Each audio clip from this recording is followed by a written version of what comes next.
Bismillahirrahmanirrahim. Assalamualaikum warahmatullahi wabarakatuh. Jumpa kembali warga digital dengan SABI Podcast Sharing Asyik Bareng IPIEF. Saya dengan Dimas Bagus Wetakusuma, dosen dari Prodi Ekonomi kelas internasional FEB UMY. So today we are so lucky to have our special guest. Welcome Brother Mustafa Dababseh to our SABI Podcast today. So today we'd like to have a short conversation with our brother here that he is the Palestinian citizens that directly come to Indonesia to have special visit to the Summer School program under UMY that was being supported by the Lazismo, Muhammadiyah, and also from Basnas. Okay, welcome, Brother Mustafa. Thank you. How are you? Everything is good. Okay. So, first of all, I would like to thank you for this warm invitation and the hospitality of Muhammadiyah University for hosting us as Palestinians here in Indonesia and to be a part of this summer program. Okay. So, could you please introduce briefly yours, please? Well, my name is Mustafa Dababseh. Yeah. I'm a specialist in digital marketing, and actually nowadays I work as an instructor in a college, a private college in Palestine that is called the Smart College for Modern Education, which is considered one of the most modern academic colleges in Palestine that adopts the modern technologies and the advances of technologies in all aspects of the teaching process. Okay, that's very great. So his lectures at the one of the best universities in Palestine. Okay, looking at the Palestine right now, by the way, digital society, that the Palestine right now under the occupation. Occupations of the Israeli country, and it has been so long time ago. Could you please, Brother Mustafa, explain a bit about the situation of the day, particularly in economic aspect? All right. Yeah. As we all know that the concept of occupation means a kind of discrimination and inequality toward the people, the real people who owns the land. Unfortunately, we suffer from discrimination in all aspects of our life based on politics, technology, even the adoption of the modern technologies. There's a kind of discrimination where the Palestinians until this moment are not allowed to adopt the most modern technologies that Israelis do. When we talk about economics, we know that economics is the most important aspect in the build of any country, any system of a society.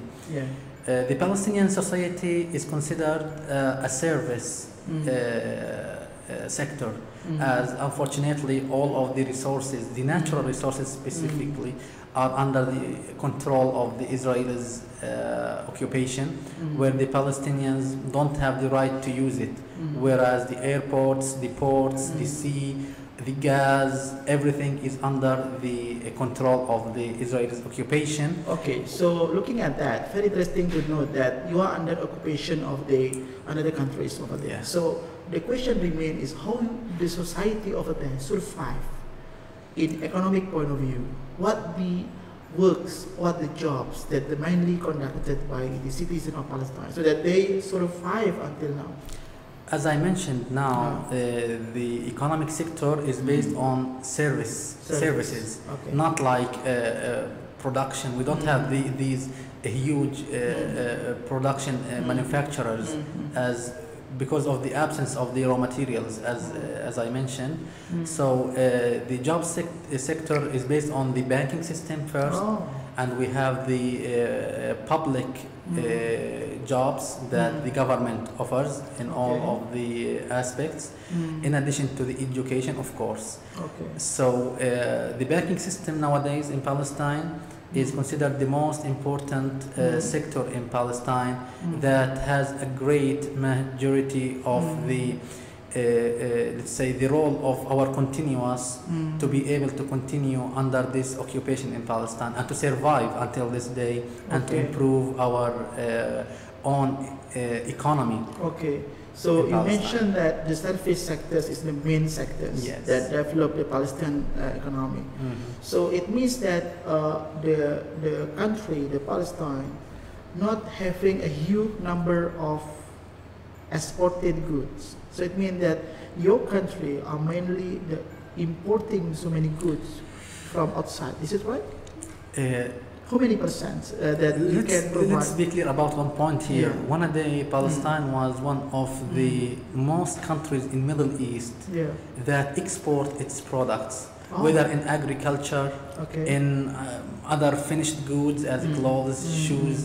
In one city, in my city, where I live, it's called Hebron City, we had more than 80 manufacturing companies that produce the best quality of shoes in Middle East, and it was exported to many countries around the world.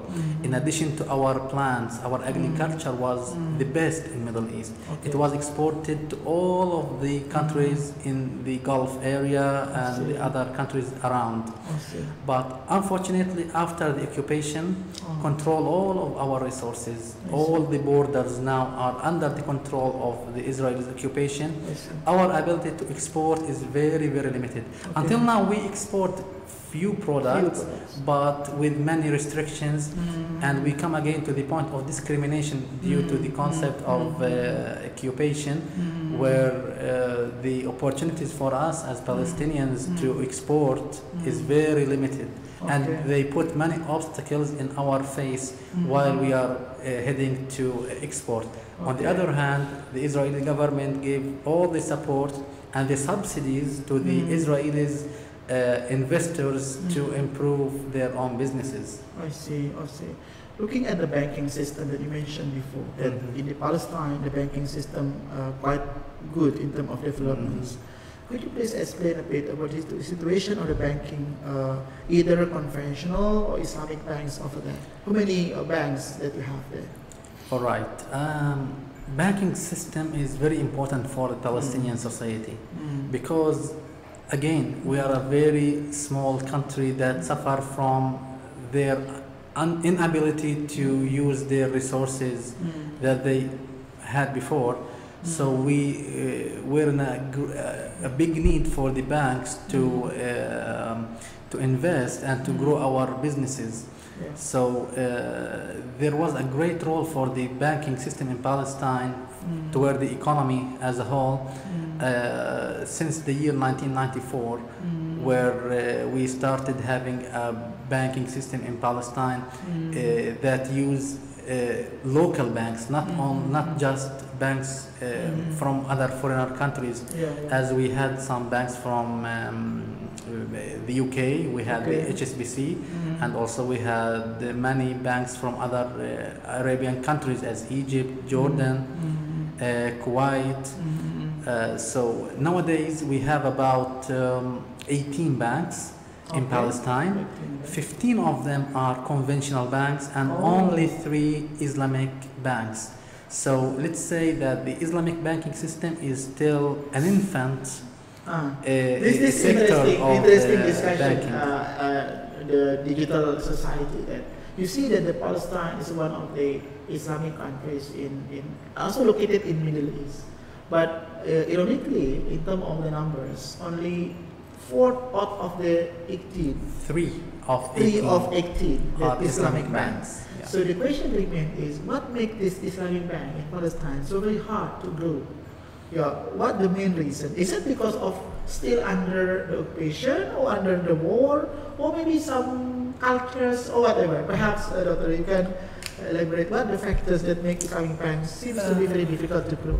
Well, when we talk about Islam as a religion, it has some controls and some instructions that govern the adoption of any kind of businesses or technologies.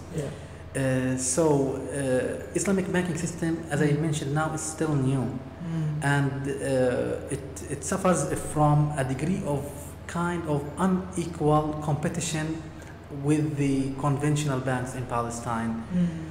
Because first, the conventional banks have a long history in banking in general, which means that they have a big experience, knowledge, and relationships, and they have bridges with banks all over the world. However, the Islamic banks are still new. And you know, if we want to talk about from let's look at it from outside of the box. When we talk about any new industry, the government protect a new industry from rough competition of the whales in the market. But this is not happening for the Islamic banks in Palestine. The government did not give the protection or the subsidies that are enough for them to grow. So now we find that many of the conventional banks in Palestine start giving Islamic banking services to compete the Islamic banks that are already operating in Palestine. When you think about this, we find that there's a whale and a small fish here. As the conventional banks, with their knowledge, experience, their big capital, in comparison to the Islamic banks that are still new, where the first Islamic bank that has established in Palestine was on the year 1995. Which means it's still a new industry in Palestine, which makes the competition unequal toward the Islamic banks.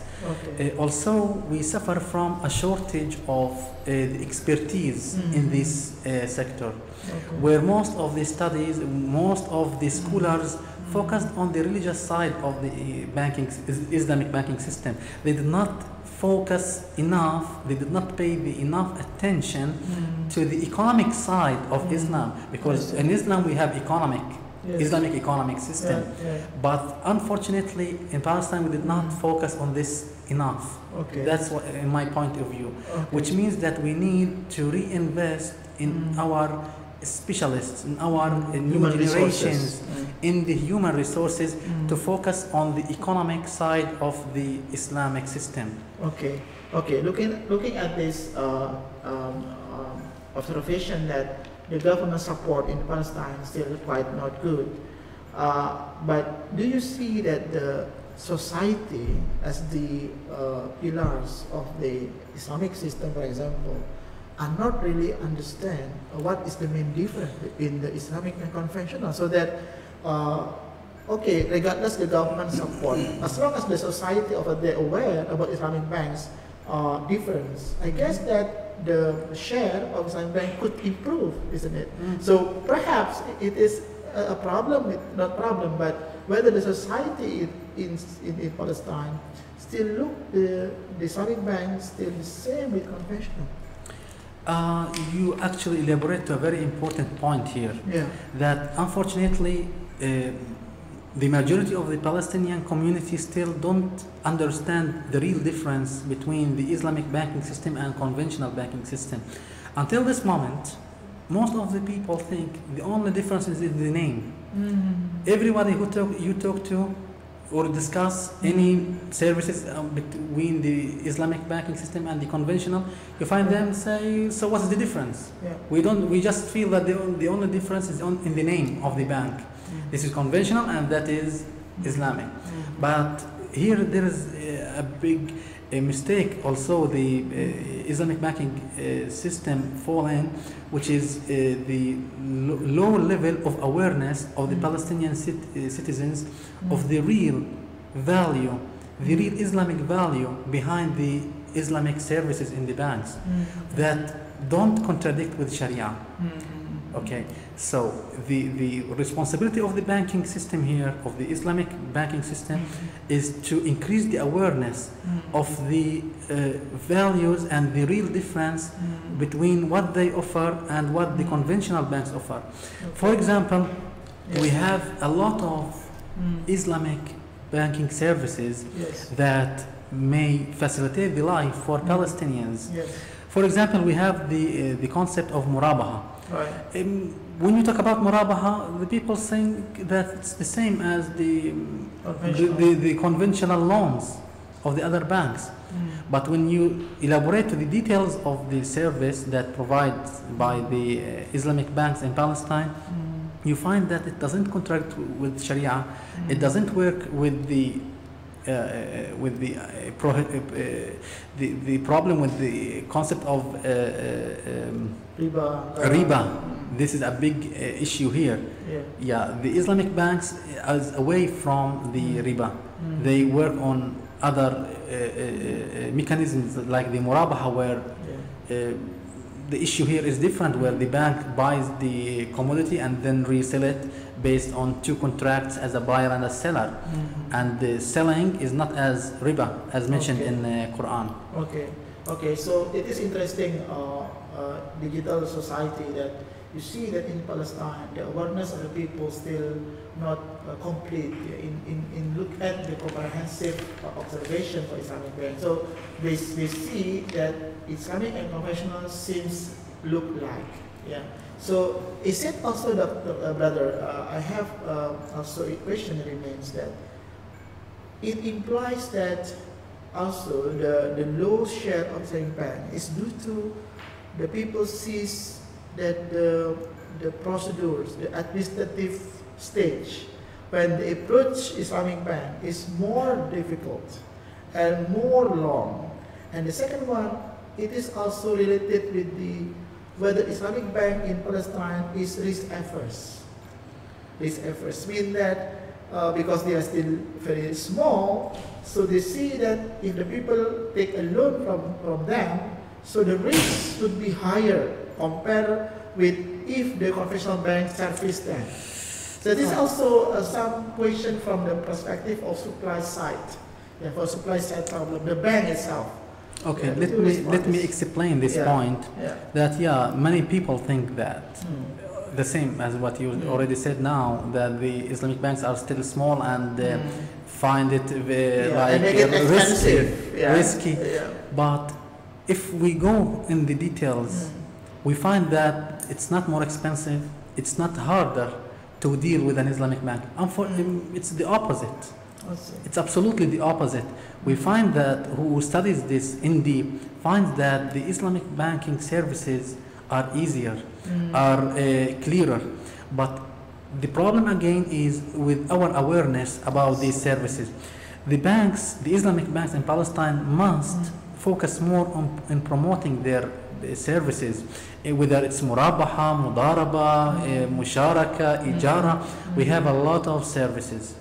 But the issue here is the Islamic bank that is controlled by Sharia, and there are many Islamic bodies from outside the banks who control all the processes and the services that are provided by Islamic banks. So it's under the control of Sharia to make sure that it doesn't contradict with the ta'aleem of Sharia. So here the bank must just clear the idea. Most of the people who goes to the bank just need to earn cash and to use it in different ways that are not clear to the bank, because conventional banks don't care. Actually, this is the main cornerstone here. The conventional banks don't care about how will you use the money. They just sell you the money. And this is a very important point to elaborate, where conventional banks deal with money as a product that is able to be sold, to be rented, and so on. However, in Islam, money is only a medium of exchange. It's not a product. You are not allowed like to sell or rent a money. This is a cornerstone. So anybody who wants to invest or do any kind of investment in Palestine in several sectors, must just clear the idea for the banks about the issue or the purpose of using the money. So then the bank can have the procedures to do that. But the issue here is Islamic banking system and the services it provides. It really works on real commercial projects, not just projects based on the cash. They buy and sell real and physical commodities that they buy for the citizens, or sometimes they do some sharings with the community of Palestine in under the name of musharaka. So this is the issue here. that the Islamic banking services and the Islamic banking system as a whole focus on making a real development of the economy. However, conventional banks don't, because they just sell the money or lend the money based on a guaranteed contract between them and the customer, who will commit to do the refund for the bank with the interest, which is the riba. Okay, so I think it's interesting, dear friends from Indonesia, that in Palestine, the degree of awareness of the people to comprehend Islamic banking practices and also the mechanism is still maybe not quite complete. So there's this a challenge perhaps for Brother Mustafa then as the mobility, to share the idea. But here the interesting also question, in Palestine, Indonesia for example, we have central banks. These central banks tries to promote the Islamic financial system. So at the end of the day, the Islamic system can promote also the Islamic banks. But how is in Palestine? Do you have central banks? And also in terms of the currency, for example, because the currency banking system here is one part and parcel that maybe could improve the share of Islamic bank in Palestine. Could you elaborate there? Yeah, this is another point that, another example that shows the inequality toward the Palestinians. As the occupation also prevented the Palestinians from having a central bank, where unfortunately until this moment, we don't have a local currency for Palestine. So what the currency that we use the new Israeli shekel. Yeah. So our economy in Palestine just follow the Israelis' central banks, because until this moment we don't have like a central bank that controls the issuance of cash or the money. So that's another point of discrimination that restrict our ability to grow in Palestine in the banking sector. So this is interesting also, my dear brothers, that in Palestine they don't have central body such as in Indonesia. We have central bank, we have also deposit insurance corporation, and we have also financial services authority, that all together they are maintaining the growth of Islamic financial system in particular and financial system in general. So so the only point here is in Palestine we have the Palestinian Monetary Authority that that manage and coordinate the work and the deals between the banks and the transactions. So it doesn't have the ability to issue money or its own currency. So our role in the Palestinian Authority here is as a kind of coordination. And also perhaps as a surveillance institutions that supervise the economics mechanisms, but have ability to create their own money, monetary policy. Okay, so last but not least, I think we have almost in the end of the sessions. Do you have, Brother Mustafa, perhaps what is the future hopes of you as the Palestinian people in regard of the current banking system and also the economic system and financial system in the future? So perhaps your statement here could be one of the reference that could be considered as well by the, because we are seen with so many people around the world perhaps, so that perhaps they could contribute to the establishment of your thoughts in the future. What is the way forward then? The most important point here to mention is we are as Palestinians have the identity of Palestine inside us, and that we are proud about.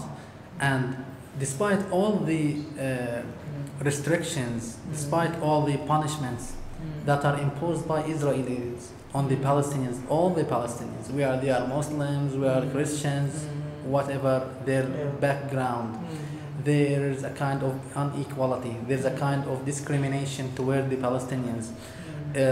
Although we have many opportunities for us as Palestinians out of our country, but we look for just improving our own economy, our own organizations, our own banking system.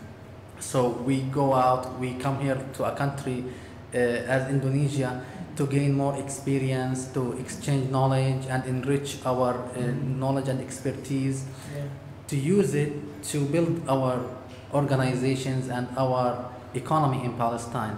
So banking system is one of the main sectors, as we talked in the beginning of this conversation, and it has a prosperous future, especially in the Islamic banking service, because the majority of our community are Muslims, and we look for financing our projects and our businesses based on Sharia, because we know that the support of Allah subhanahu wa ta'ala is upon everything, and the growth and the prosperity will be through the Islamic way, away from other conventional or other prohibited mechanisms, because we in the Islamic banking system, we have a lot of services that cover all the needs of the Palestinian community,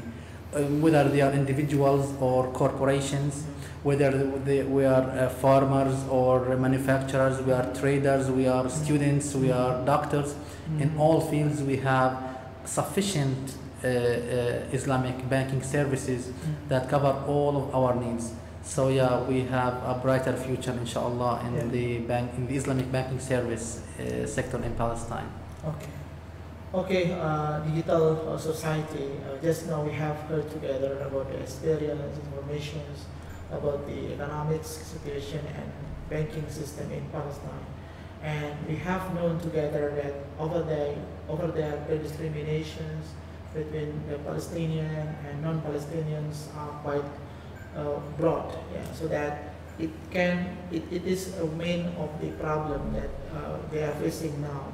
And also the second one is in terms of the awareness among the societies over there, looking at the banking system, in particular Islamic banking, whereby they look at this not quite far different with the conventional bank. So it is the outstanding challenge that perhaps Dr. Mustafa and all of us perhaps around the world to share the good idea, the noble ideas of Islamic banking or in Islamic financial system in particular, so that in the future we will have so huge share, and in the end it will contribute much to the development of the Ummah, in particular in Islamic world and also in the world.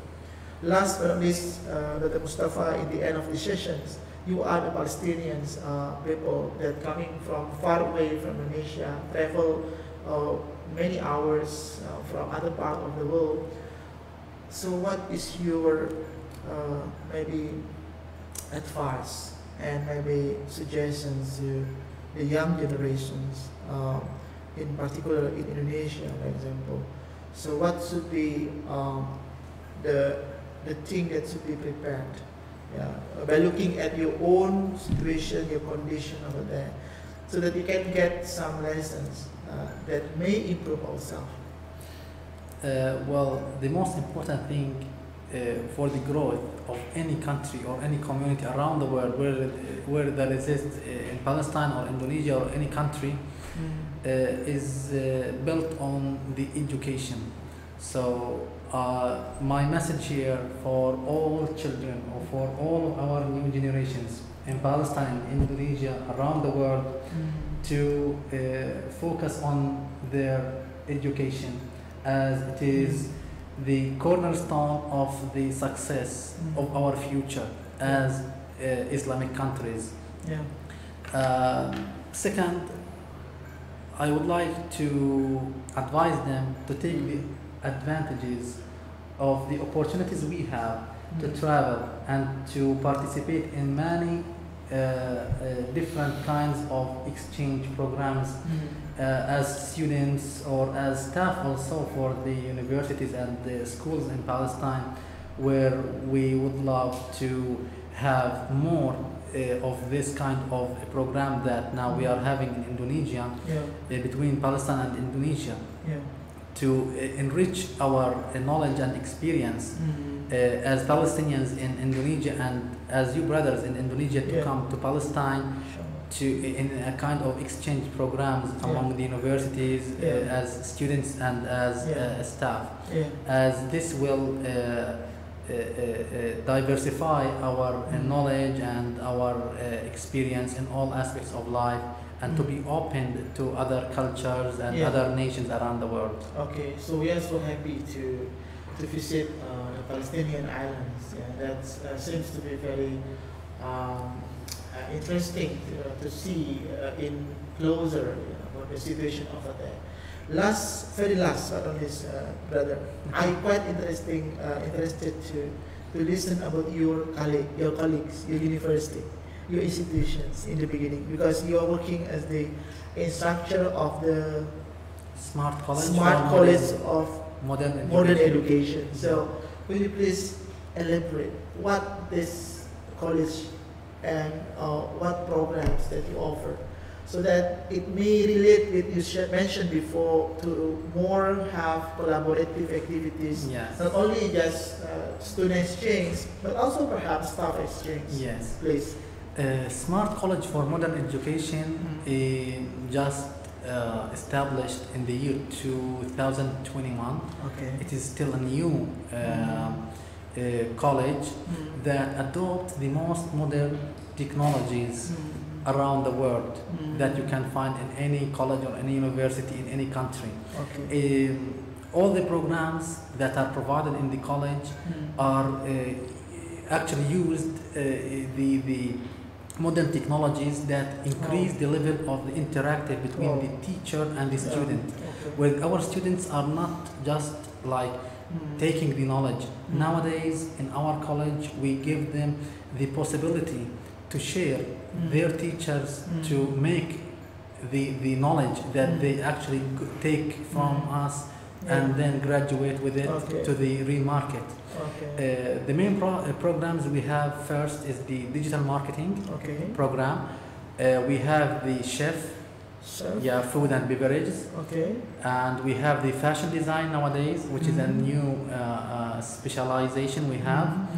We have the body care and mini care programs, and we have also electric and energy program that we teach in our college. So you can say that all of the programs provided in our college, Smart College for Modern Education, match the needs of our market. For example, many specializations now are full, and we have kind of unemployment rate in some of the programs. These programs are not provided in our college. So we focused on the college that are for the current and for future needs of our community in Palestine.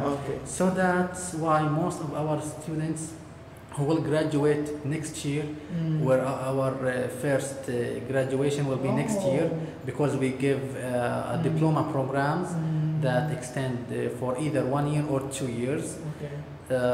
They will find many opportunities for them in the marketplace, either as employees in their programs or as entrepreneurs.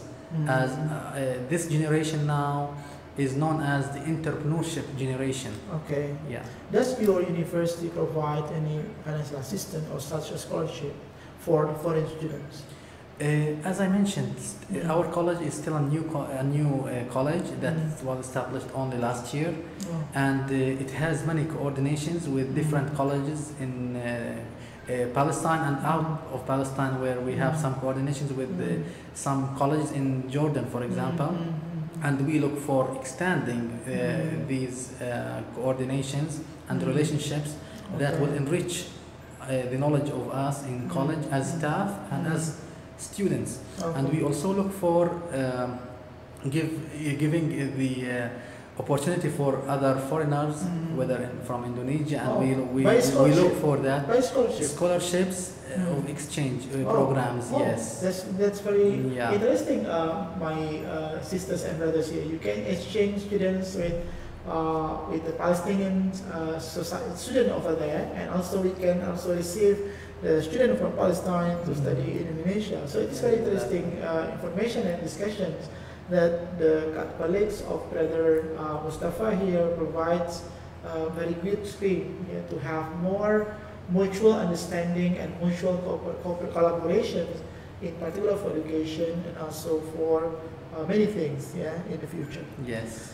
Okay, Dr. Mustafa, that's all our conversations. Very interesting discussion. Actually, time goes very fast. Yes, and thanks for the invitation. And so, it was really interesting to be here in Indonesia. And thanks for Muhammadiyah University for this generous invitation for us as specialists from different backgrounds in Palestine. Okay. So thank you. Okay, so that's all our digital society, our discussion with Brother Mustafa Dababseh, one of the Palestinians, participant of the 5th Summer School organized by International Program for Islamic Economics and Finance, Department of Economics, Fakultas Ekonomi and Business, Universitas Jakarta.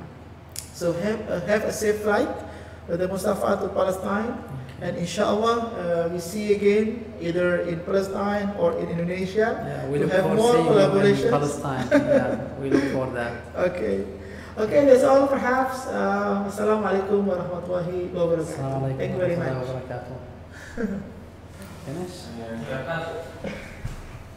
So when will we see this? They will be processing as soon as possible. Hopefully, so will you send us